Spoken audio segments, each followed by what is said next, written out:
नमस्कार. आवाज माझा वृत्तवाहिनीत आपल्या सगळ्यांचं स्वागत. वेळेच्या काही ठळक घडामोडींकडे. कल्याणकारी योजनांसाठी शिधापत्रिका ग्राह्य धरणार, खासदार नरेश म्हस्के यांच्या पाठपुराव्याला यश. खासगी प्रवासी वाहतूक करणाऱ्या कंपन्यांना एकाच नियमावलीत आणण्यासंदर्भात बैठक संपन्न. आणि नागरिकांना भेडसावणाऱ्या समस्या सोडवण्यासाठी पालिका सातत्यानं प्रयत्नशील.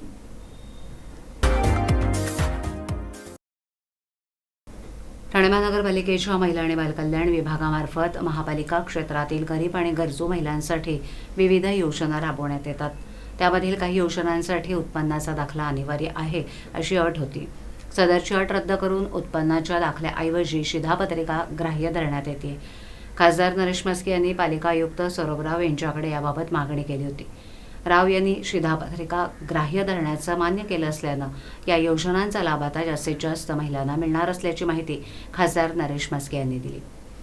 ठाणे महानगरपालिकेच्या महिला आणि बालकल्याण विभागामार्फत पालिका क्षेत्रातील गरीब आणि गरजू महिलांसाठी राबवण्यात येणाऱ्या विविध योजनांसाठी उत्पन्नाच्या दाखल्याची अट ठेवण्यात आली होती.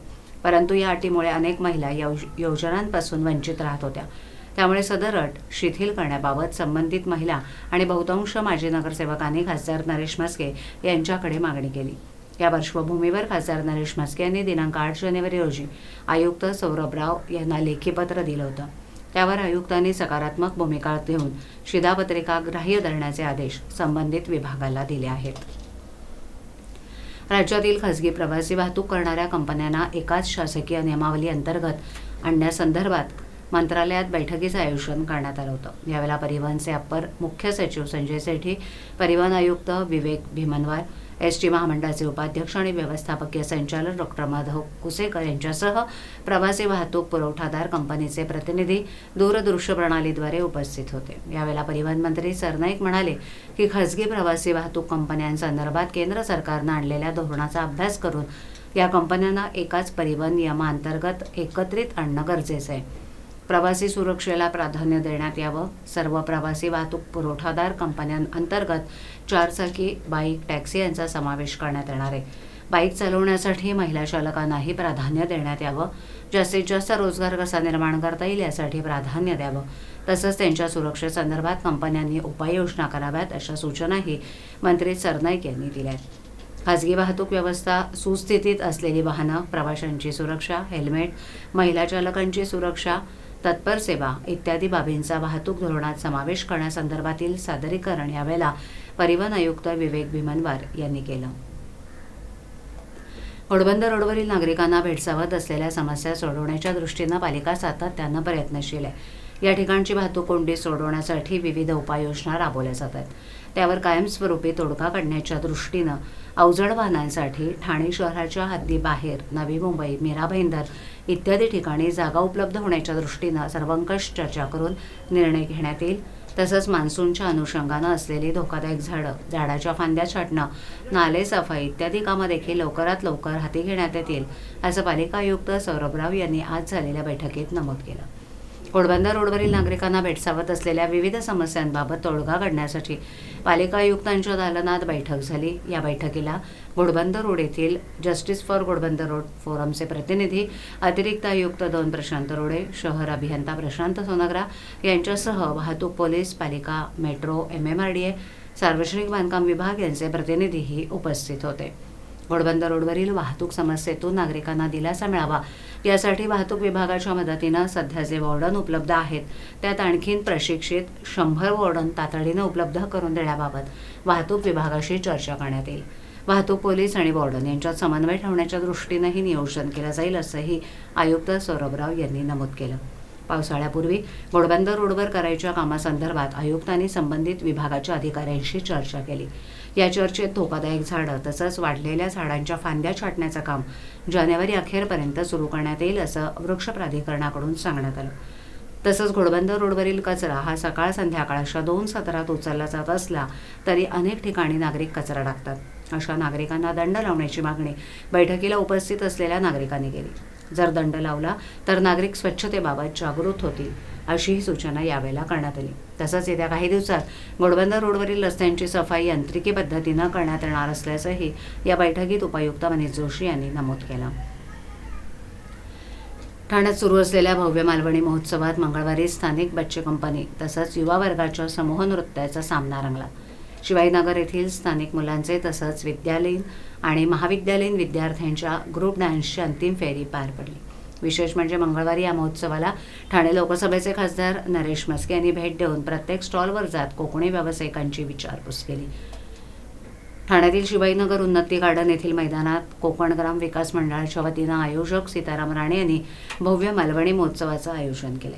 10 दिवस संपन्न होत असलेल्या मालवणी महोत्सवाला मोठ्या प्रमाणावर प्रतिसाद मिळतोय. दिवसागणिक प्रचंड गर्दी वाढत असून येथील खाद्यपदार्थ तसंच विविध वस्तू खरेदीकडे नागरिकांचा कल दिसून येतोय. मंगळवारी महोत्सवात स्थानिक मुलं तसंच विद्यालयीन आणि महाविद्यालयीन मुलं युवांची ग्रुप डान्स स्पर्धा पार पडली. एकापेक्षा एक अशा सरस नृत्याविष्कारानं रसिकांचं मनोरंजन झालं. कोकणातील परंपरा, मनोरंजन आणि खाद्य संस्कृतीची रेलचेल असलेल्या या मालवणी महोत्सवाला मंगळवारी ठाण्याचे खासदार नरेश म्हस्के यांनी भेट दिली. यावेळेला बोलताना त्यांनी सीताराम राणे यांनी कोकणची कला, खाद्य संस्कृती मुंबई ठाण्यासारख्या शहरात आणून हा मालवणी महोत्सव गेली 26 वर्ष सुरू ठेवल्याबद्दल आनंद व्यक्त केला. विविध स्टॉल्सद्वारे राणे यांनी कोकणातील व्यावसायिकांना संधी उपलब्ध करून दिली. त्याचबरोबर सांस्कृतिक कार्यक्रमांना देखील मोठमोठे कलाकार न आणता स्थानिकांच्या कलेला वाव मिळवून एक उत्तम पायंडा पाडल्याचं सांगितलं. दरम्यान या मालवणी महोत्सवात 19 जानेवारीपर्यंत रंगारंग कार्यक्रमाचा तसंच कोकणी खाद्य संस्कृतीचा आस्वाद घेण्यासाठी रसिकांनी आवर्जून भेट देण्याचं आवाहन कोकण ग्रामविकास मंडळानं केलं आहे. आणि कोकणातील उद्योगधंद्याला चालना देण्याकरता हा जो काही मालवणी महोत्सव सुरू करत आहेत त्याबद्दल मी त्यांचं सातत्याने करत आहेत त्याबद्दल मी त्यांचं अभिनंदन करतो आणि त्यांना शुभेच्छा देतो. तर नागरिकांना इतर जत्रा होतात तिथे फक्त झुलं आणि स्टॉल मी आत्ता बोललो की बऱ्याचशा ठिकाणी मी जात असतो, त्याच्यामध्ये 50 झोपळे असतात, 50 खेळाचे प्रकार, 10 स्टॉल असतात. पण या ठिकाणी मला ठीक आहे मुलांकरता त्यांनी थोडेफार 2-4 झोपळे लावलेले आहेत, परंतु खऱ्या अर्थाने त्यांनी कोकणाच्या कलेला, कोकणाच्या व्यापाराला, कोकणी पदार्थांना आणि सांस्कृतिक कार्यक्रमांना महत्त्व दिलेलं आहे. हे या उत्सवाचं एक वैशिष्ट्य आहे. सर, विविध खवय्ये इकडे भेट देत असतात. तुम्ही काय संदेश द्याल, म्हणजे काय आव्हान कराल लोकांना? आपलं मालवणी जे काही फूड असेल, आपलं ग्रामीण फूड असेल, या ठिकाणी मी पाहिलं की फक्त विदर्भातलं सुद्धा फूड आहे. या ज्या काही चायनीजच्या जमान्यामध्ये अजिनोमोटो खाऊन आपलं आयुष्य कमी करण्यापेक्षा जे आपलं ग्रामीण फूड आहे, जे आपलं घरगुती फूड आहे, त्याचा आस्वाद तरुणांनी घ्यायला पाहिजे. थोडंच या ठिकाणी ठाकरे गटाकडून स्थानिक स्वराज्य संस्थांच्या निवडणुकीमध्ये स्वबळावर निवडणूक लढवण्याचा नारा दिल्यानंतर महाविकास आघाडीवर प्रश्नचिन्ह उभं राहिलं असताना आघाडीसाठी शरद पवार नेहमीच आग्रह राहतील आणि आग्रही आहेत, तसंच ते प्रयत्नशीलही आहेत, अशी माहिती शरद पवार यांच्या राष्ट्रवादीचे नेते जितेंद्र आव्हाड यांनी दिली. स्थानिक स्वराज्य संस्थांच्या निवडणुकीत उबाठा पक्षाचे नेते संजय राऊत यांनी स्वबळावर निवडणूक लढण्याचा नारा दिलाय. मुंबईसह नागपूरमध्येही स्वतंत्रपणे निवडणूक लढवण्याचे संकेत पक्षप्रमुख उद्धव ठाकरे यांनी दिले असल्याचं संजय राऊत यांनी जाहीर केलं. मुंबई, ठाणे, नागपूर महापालिकेची निवडणूक उबाठा पक्षासाठी महत्त्वाची निवडणूक मानली जात असून ठाकरे गटाची ही अस्तित्वाची लढाई आहे. संजय राऊत यांच्या या भूमिकेनंतर काँग्रेसनं स्वबळावर निवडणूक लढवण्याची तयारी दर्शवली आहे. भारताचे पंतप्रधानपद 3 वेळा भूषवणाऱ्या भारतरत्न अटल बिहारी वाजपेयी यांनी आपल्या कारकिर्दीमध्ये आर्थिक आघाडीवर मोठं काम केलं. किंबहुना अटलजींच्या दृष्टिकोनामुळेच भारतात कम्युनिकेशनची आर्थिक क्रांती झाली, असं प्रतिपादन सुप्रसिद्ध पत्रकार आणि लेखक सारंग दर्शने यांनी केले. ठाण्याच्या सरस्वती क्रीडा संकुल पटांगणात आमदार संजय केळकर यांच्या माध्यमातून सुरू असलेल्या 39व्या कैलासवासी रामभाऊ म्हाळगी स्मृती व्याख्यानमालेत सारंग दर्शने यांनी सोमवारी अटलजींचा वसा आणि वारसा हे 6वं पुष्प गुंफलं. यावेळी व्यासपीठावर या सत्राचे अध्यक्ष शरद गांगल, अध्यक्ष ठाणे जनता सहकारी बँक सुहास जावडेकर उपस्थित होते.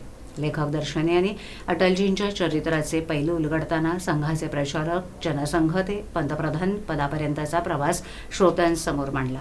1950चं दशक ते 1977 पर्यंतचा काळ बिकट होता. समाजात उद्योजकतेला स्थान मिळत नव्हतं. जागतिक अर्थव्यवस्था ही दोलायमान स्थितीत होती. जनसंघाचे संस्थापक सदस्य, भारतीय जनसंघाचे अध्यक्ष ते भारतीय जनता पक्षाचे अध्यक्ष बनलेल्या अटलजींनी त्याही वातावरणात देशाची प्रतिमा उंचावण्याचं कार्य केलं.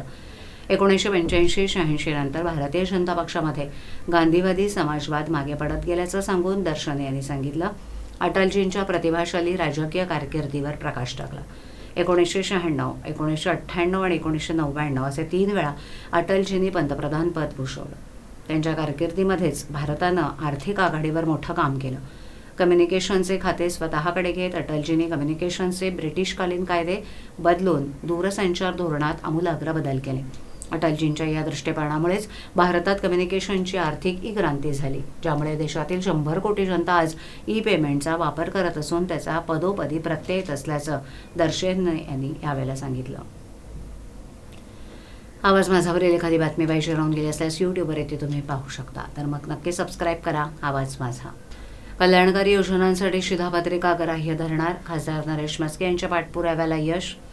खासगी प्रवासी वाहतूक करणाऱ्या कंपन्यांना एकाच नियमावलीत आणण्यासंदर्भात बैठक संपन्न.